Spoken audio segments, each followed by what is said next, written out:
આણંદ જિલ્લાના ઉમરેઠમાં કોન્ટ્રાક્ટરની ઘોર બેદરકારી સામે નગરમાં વિડીયો વાયરલ બન્યો। આ વાયરલ વિડીયોમાં ઉમરેઠ ટાઉન હોલ થામણા ચોકડી પાસે નવીન પાણીની ટાંકીનું કામ ચાલી રહ્યું છે, જે અંદાજે 100 થી 150 ફૂટ ઊંચાઈએ ટાંકીનું સ્લેબ છોડતા શ્રમિકો જીવના જોખમે કામ કરી રહ્યા છે।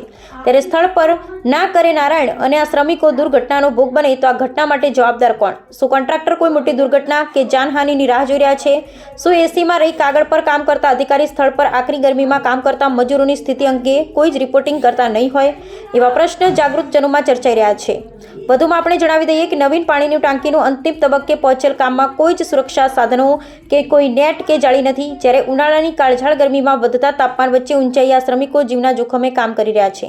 ઉમરેઠ શહેરના ટાઉન હોલ નજીક થામણા ચોકડી પાસે નવીન પાણીની ટાંકીનું કામ ચાલી રહ્યું છે અને તેના દ્રશ્યો જોઈ શકાય છે। ઉમરેઠ શહેરમાં નલ સે જલ યોજના હેઠળ નવીન પાણીનું ટાંકીનું કામ ચાલી રહ્યું છે અને હાલ ટાંકી નિર્માણ બાદ અંતિમ તબક્કે સ્લેબની પાલક છોડવાનું કામ ચાલી રહ્યું છે। ત્યારે વધુ ઊંચાઈએ ઉનાળાની ભર બપોરે જીવના જોખમે કામ કરતા શ્રમિકોની જોખમી સ્થિતિએ નગરમાં ચર્ચા જગાવી છે અને તંત્રની સામાન્ય શ્રમિક પ્રત્યેની બેદરકારીઓ જાગૃતજનોને પણ વિચારમાં મૂકી દીધા છે। આ દ્રશ્યો વિચલિત કરી શકે છે। અમારો હેતુ માત્ર માનવીય સંવેદના જગાડવાનો છે। આ માત્ર એક કામ આમ શ્રમિક પરિવારની હાલાકી અને સમસ્યા સામે અંગુલી નિર્દેશ કરવાનો છે। આ અંગે જવાબદાર તંત્ર જે તે વિભાગ સામે પગલાં લે તે જરૂરી છે।